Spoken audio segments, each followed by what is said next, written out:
Hi guys, welcome back to my channel. I hope you're having a great day so far and welcome to today's video, which is going to be my March beauty roundup, where I'm going to be sharing all of my thoughts on everything new that I tried in the month of March, faves, fails, updates and everything in between. So without further ado, let's get started. Okay, so kicking us off, we have a new fragrance this month that I picked up. This is Mancera's Intense Instant Crush. I don't love it, okay? So if you're not familiar with the original Instant Crush, it's one of the many sort of dupes for Baccarat Rouge 540. A light, airy, saffron-y fragrance, and a lot of people prefer Instant Crush to Baccarat Rouge because it's a little more crowd-pleasing, a little less sort of strange. It's a little more just universally liked, a little sweeter, not as that hospital note that a lot of people get from Baccarat Rouge is a little easier, more tolerant, and it also is an amazing performer. So when we heard about Intense Instant Crush, we were scared, okay? It sounded like, how could Instant Crush be more intense? What do you mean? What do you mean? What do you mean? What do you mean? But I am kind of in the market for some sweeter, more gourmand leaning scents at the moment. That's just what my body is craving. So I decided to give it a try, and it is not at all what I was expecting. First of all, this is less intense, in my opinion, on me than the original. We don't know why. I will say the longevity is excellent, but the projection I'm missing. The sillage, I'm not getting compliments. I'm not getting anyone noticing my fragrance. I can't really smell it a few hours in. So there's that. I was really expecting this to be a real beast mode performance, and it really isn't. For me, it does have some longevity, but as far as how much it projects the sillage, it's not where I was wanting it or expecting to be, and it's definitely quieter than the original, which the name sort of suggests is incorrect. Now, the key differences to the intense version versus the original Instant Crush is that this contains black leather, Mysore sandalwood and salted caramel, and then we have a lot of the original DNA, the saffron, the vanilla, the musk. So there's differences and there's similarities. How I would describe this, if you're familiar with the original Instant Crush, this is like Instant Crush. That DNA is kind of there, but it's fainter in the background. And then you get basically this huge wallop of that leather on top, which gives it, to my nose, my fairly uneducated, unsophisticated nose, an oudy scent to it. So it to me, when I first smelt this, I went back to the notes and was looking for oud, because I'm getting oud from this, although it's not on the notes list. It smells like someone sprayed Instant Crush and then a few hours in sprayed oud over the top. That's what it's like for me. I don't love it. That's not really what I was expecting. I don't get any of the salted caramel that I was excited for, that additional note. I don't get that at all. So a slightly disappointing blind buy for me, I have to say. Next up, the only skincare item that I have to share with you today, hang on, yes, that's correct, is the support oil from Skin Rocks. I'm not an oil person. I really don't like facial oils. I've tried quite a lot over the years, and some offend me less than others. Some I've got on all right with, but I'm a side sleeper. There's no chance I'm putting oil on my face in the daytime, in the mornings, and then going in with makeup. That's just a no. So oil has to be at bedtime, and then to go and deposit it all over my pillow is just not something I'm on board with. This is my favorite oil I've ever tried, by like no near competition. I love this so much. I'm actually using this every night. So I'm using this as like my final step in my skincare routine at nighttime. I'll either use it in place of moisturizer, or I'll go moisturizer and then the oil. This is so non-greasy. It's not greasy is what I'm saying. Bizarre. It goes onto the skin and it melts beautifully, but somehow it's like as you're working it in, the oil just almost, it's still there and it's really hydrating on the skin and you can really feel it doing its thing, but it's absorbing, which I feel like most oils, they're just sitting on top of the skin and making it very oily. Who would have thought? This one actually works into the skin and you end up with a beautifully hydrated, moisturized hand or face, depending on where you're putting it, but without the greasy, horrible feeling, without feeling like you don't want to put your face on your pillow.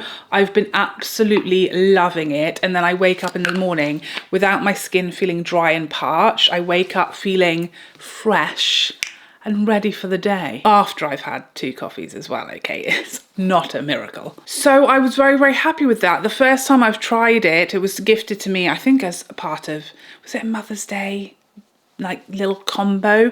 Really never tried it before, didn't expect to like it. Love it now. So moving on to the makeup. First up, boob polish. Let's talk about my final thoughts. Well, not my final thoughts, it's probably not the last time I'll ever use it, but my rounded collected thoughts, let's say, on this latest Mothership from Pat McGrath, Mothership 12 Petalmorphosis, to give her her full name. I don't know that I've got anything new to add to what I said in my review and then what I said in my makeup and movies video where I did a second look with this palette. I've liked it, I've enjoyed it, I think it's pretty. However, it's just, it hasn't wowed me. I feel like I'm missing something, but without those special shades in these Pat McGrath Motherships. I think the previous couple that we got were sort of more my colour stories, so it was forgivable that they didn't have the special shades and I didn't miss them as much because the shades that we did have and the shimmers that we did have were so me that I was just really happy with the palette anyway. But for me, this palette, without the special shades, it just felt a little lacking to me. I feel like I'm missing something. I don't think it's as special. It doesn't feel like a Mothership to me and it doesn't look like one on the eyes. You know, when I do a look with this, it doesn't say Mothership to me, which typically when you use the special shades, it's very clear that you've used a Pat McGrath Mothership and that those are her special shadows. They just really stand out. And this just doesn't for me. I think it's a pretty nice palette, but at £119, you want that wow factor. You know, there's got to be something that makes it worth double a Natasha Denona midi palette. Do you know what I mean? And the special shades just made it worthwhile to me. And this just is... When you're quite finished, Diggy. Yeah, there's just something slightly underwhelming about it for me, and I've enjoyed it. I liked it. I love this packaging. I think the colour story is pretty. I think it's really spring appropriate. It's just not knocking my socks off, which is such a shame because I feel like it's so worth it. Those special shades in, it would have been an absolute love. And instead it's just fallen a little flat for me. Is that an unpopular opinion? Let me know in the comment section. Something that didn't fall flat for me is the palette that I'm wearing today. It's Lisa Eldridge's Betty palette. For such a much smaller, it's a fun little combo of words. There's a fly inside my light.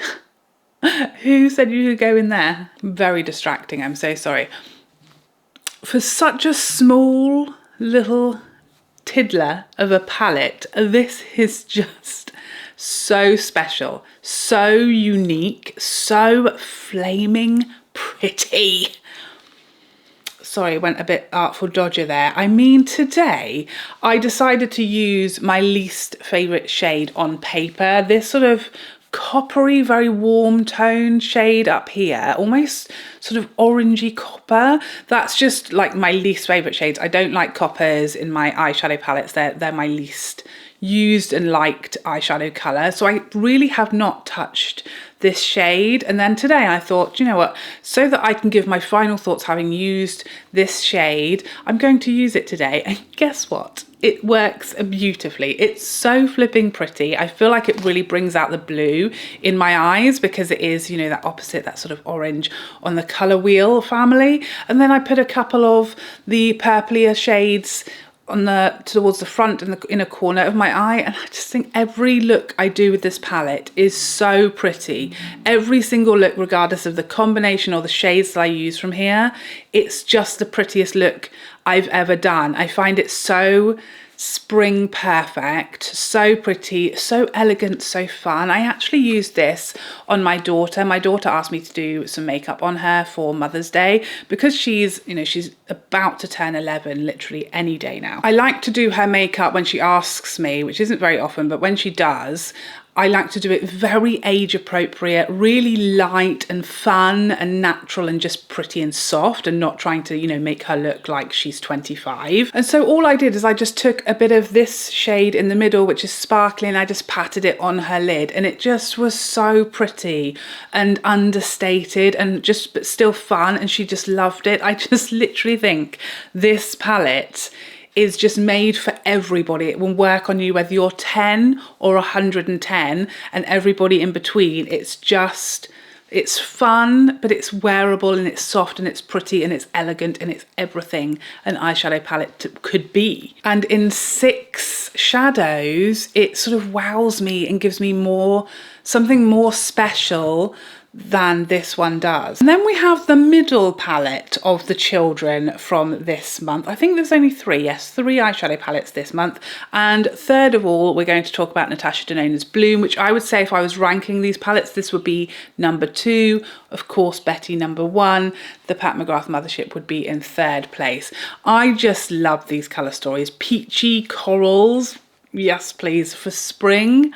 Yes, even more please. It's so pretty. The mattes are gorgeous. I've been doing a lot of just matte looks with this palette and I really like them. They're so soft, so blendable. There's lots of combinations and choices in here. I do wish we had some more impactful shimmers in here. We are sort of missing really over the top shimmers, but the color story for like every day is just absolutely perfect. I love the amount of choice and variety and different depths and different colors for the metallics as well as the mattes. The balance of mattes to shimmers as well, I really love. The only thing I would have loved a little more is those really over the top shimmers that Natasha Denona can do so well. I don't know who's telling her to leave them out every now and then in these palettes. We want them in every palette, Natasha, everyone, okay? Stop skipping them. Next up, let's talk about these Charlotte Tilbury, what are they called? Soulmates face palettes.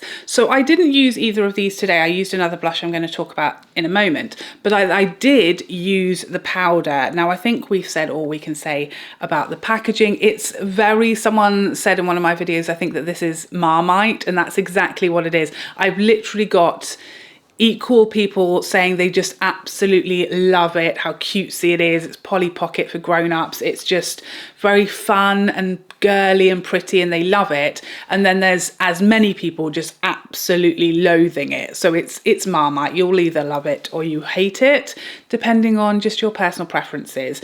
But as far as the product inside, the blushes, I don't think they're necessarily anything special. They're a nice matte, buildable, soft, effortless blush. I think they're very nice, but I don't think they're something very different that we don't already own. The powder, however, is so good. I'm frequently just taking this powder with any blush I've used, whether it be peachier or pinkier. I will change which palette I use and just dip into that powder and just brighten up the center of my face and blend it with my blush. Of course, the blushes in here do work perfectly with the corresponding powder, but we need these powders as single standalone permanent products. They're so good.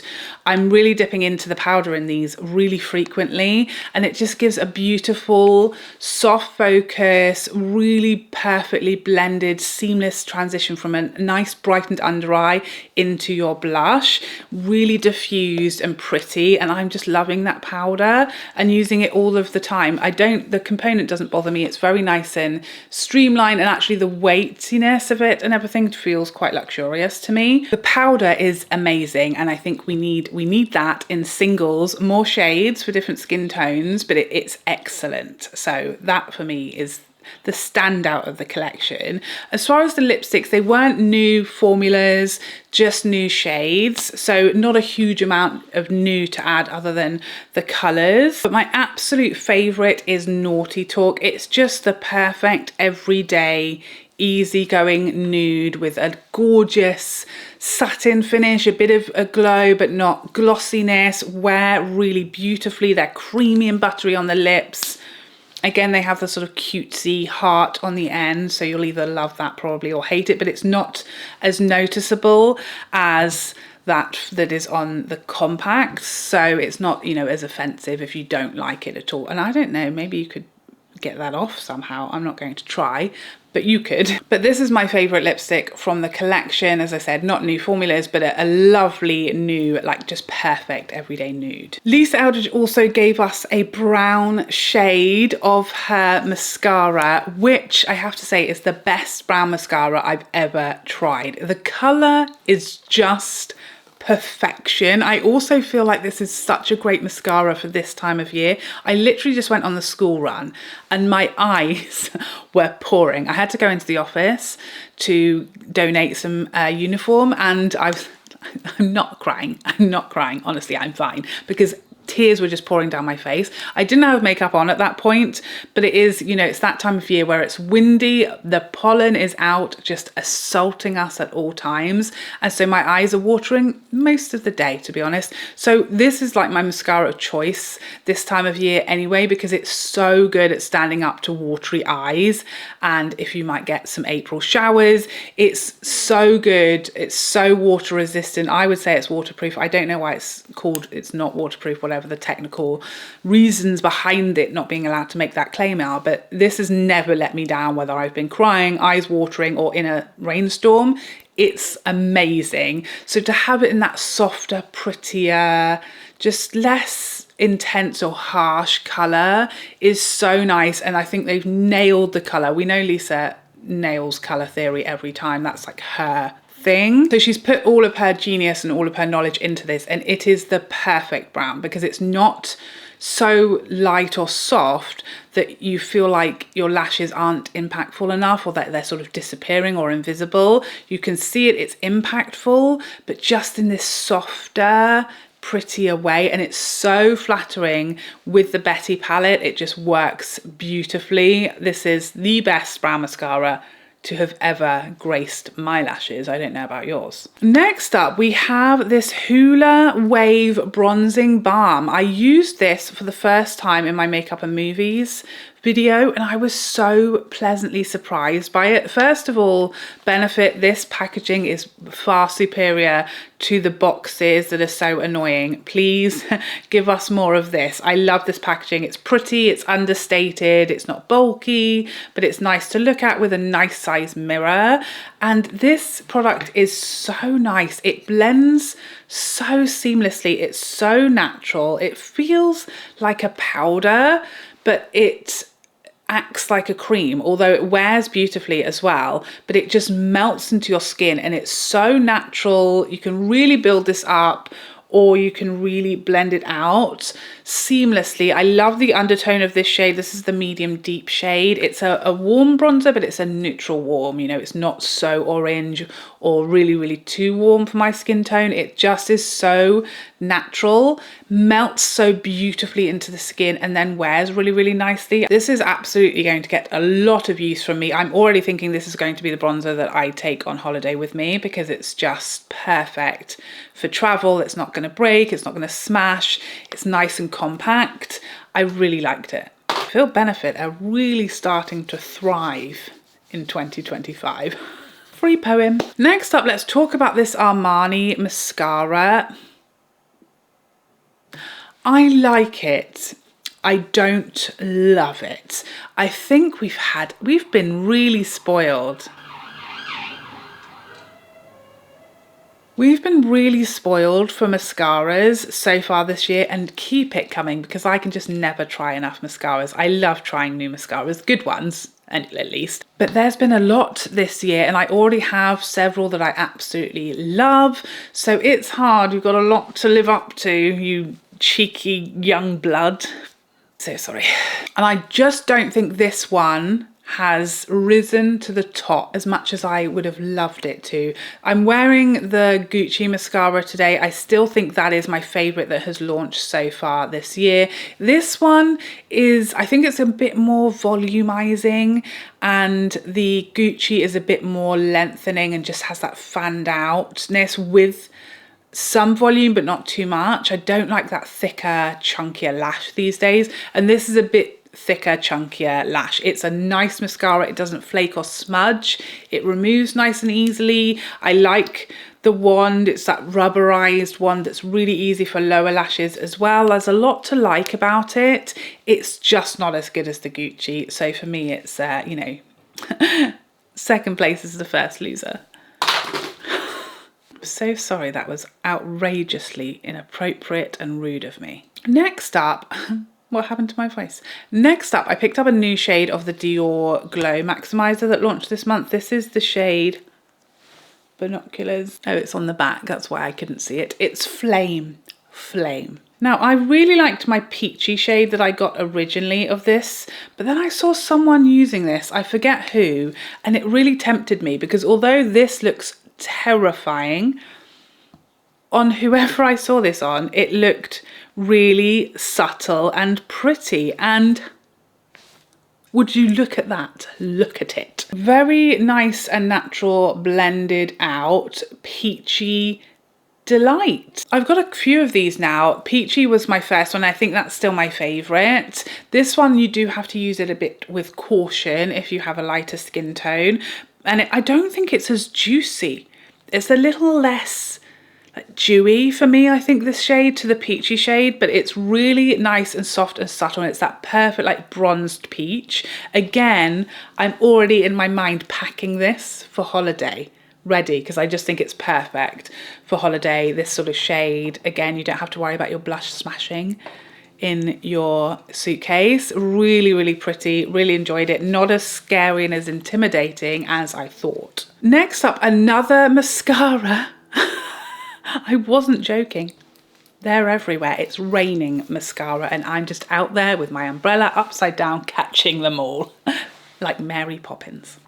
I don't know if she did that, but that's what I'm doing. So this is the Too Faced Ribbon Wrapped Lash, and this is a tubing mascara. I can never remember that word, so well done me. Tubing mascara. So if you are a tubing kind of person, this is a great tubing mascara. I definitely prefer this to the Armani.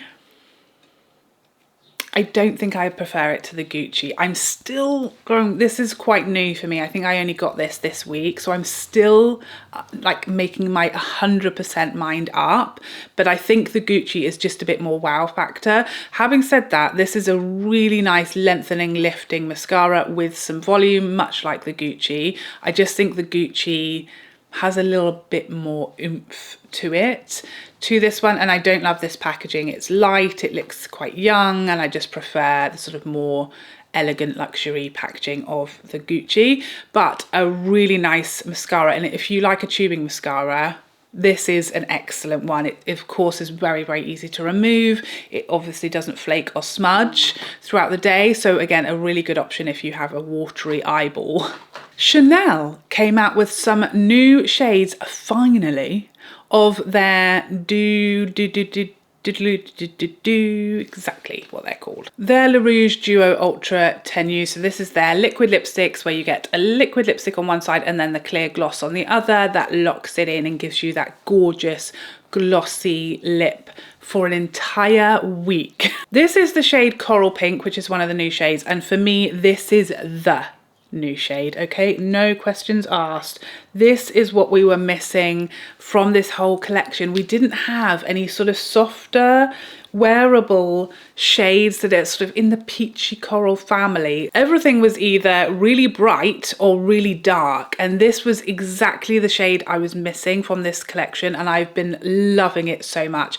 You already know how I feel about this formula. It's miraculous, it's magical, it's unmatched, unbeatable. It's very, very special, very clever, so that you can get a glossy, shiny lip that will last, you know, an entire day, meals, drinks, a wedding, kisses is exceptional. So having, you know, extra wearable shades is just all of my dreams come true, to be honest. Several other lip releases this month. First up, let's talk about these Hermes Shiny Silky Lipstick Shine. What? That's the wrong order of words, Hermes. Silky Shine lipsticks. That's what I'm calling them. So today I am wearing Beige Tan, which is one of the permanent shades, and probably, no, I'm not going to lie to you, I don't think it is my favourite. I did do a try on of all 3 shades that I purchased in my makeup and movies video if you want to see them all on the lips, but I love these. They are quite sheer, they do take some building up, but they have enough colour, as you can see, to, you know, wear them with makeup or wear them more sheerly on a like no makeup day. They work either way. They've got enough colour there to tone down your lips if you have really pigmented lips, or to just give you some colour to the face if you just want a touch of something. It's so elegant and refined. The amount of pigment and the finish and everything is very sophisticated. So comfortable, so hydrating, really light, really easygoing. Perfect, like just live in my handbag lipstick. I really love these, and I think they wear really, really well for a more sheer balmy formula as well, and the packaging, delightful. I also was sent some of these new Queen Musia lip balms. So these are the supercharged tinted Hydra balms. Oh, they smell delightful. Vanilla-y, you know, not perfumey. So these have a similar amount of pigment actually to the Hermes, but these are very much a balm. Really pretty packaging. I love these like mini ice cream cones. They're so cute. Again, I did do a try on of these on my Instagram, a reel, if you want to see. It's quite a similar shade. Is that a dupe? Not quite, but it's pretty close and a lot less money, I have to say. So if you want something more affordable than these and a free ice cream cone, but don't eat it. These are really nice. They're not quite as shiny as the Hermes. They aren't a very similar formula, but they're a really nice, balmy, sort of buttery feeling, hydrating, lovely little bit of colour formula, and I really enjoy this sort of playful packaging as well. The last lipstick of the video, finally, these new Valentino Spiky lipsticks. Exceptional packaging. Again, we're really knocking the packaging outside of the whole park this month. Magnetic closure, which I love, hate it. I like for the fun factor. I enjoy it, I won't lie to you.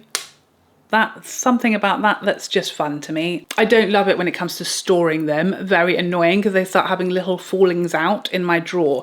This is a matte lipstick, but they are very creamy and almost silky. This is the shade 123R. They're a sort of mauvey, like a richer mauvey, very wearable. I like how small the bullet is, very easy to get around your lips. Again, I do have a try on reel if you want to see all the colours in action on my lips that I was sent. I really like these. They're really long wearing, but they're comfortable. They're not too drying. They're soft focus, really pretty, lots of packed pigment in there as well. So really nice. I'm more of sort of this kind, I'm more of like a this kind of girl than I am typically a fully opaque matte girl on a daily basis. But if you're a more fully opaque kapow matte lip girl, this is a lovely formula in some gorgeous packaging. And you can see what I mean about the Chanel. I haven't even put the gloss over the top. My poor hand. And now to round up, a couple of exceptional blushes came out this month that have immediately both gone into my top drawer. First of all, these new Fenty glowy blushes. This is Tahiti Tease. I love these. They feel so light and silky to the touch, and they're so glowy. This is just a lovely like peachy nude shade, really pretty, really soft. I've been wearing this non-stop and it's just been living in my top drawer and I've really enjoyed it. It does have, you know, you can see the sort of shift, like that peach to gold shift, which I really find very pretty. You don't need highlighter with this. It's so glowy. On a similar vein, this new blush from Lancome, this is the blush I'm wearing today, and this I think is my favorite. I think I prefer it to the Fenty, just the shade, but the finish of this is so special. It's so pretty. You know, like glowy blush is my thing. I have so many of them. So to stand out in my collection is tricky to do. This one stands out for me just because it's so silky, and you just can't, I'm looking with my magnifying glass in my mind, and you can't see a single fleck of shimmer or glitter or sparkle. It's just glow, and it's so pretty and elegant, and it's so inoffensive. It's buildable, but you can use it with a light hand and just be just a touch of colour to the cheek, and it's so smooth and silky, and the finish looks so beautiful and pretty and really youthful. So this is the Fenty and this is the Lancome, and you see the glow. They're both gorgeously glowy, but the Lancome is just, it's such an elegant glow, whereas the Fenty is a bit more intense. I think because as well you have that sort of shift, that gold shift, so it comes across a bit more highlighty, whereas the Lancome, it's just this really pretty luminosity. Absolutely gorgeous. Both straight in my top drawer for my become some of my most used blushes. And there you have it. That is everything new that I tried in the month of March. Please let me know what you tried new to you in March. Any thoughts you have on everything that I tried in March? Did you pick up some of these new launches? What were your thoughts? What were your expectations? Are you interested in any of these products? Please let me know all of your thoughts in the comment section down below. But thank you so much for joining me today. I hope you enjoyed this video and found it helpful, and I would love to see you in the next one. Otherwise, take care for now. Bye bye bye bye bye.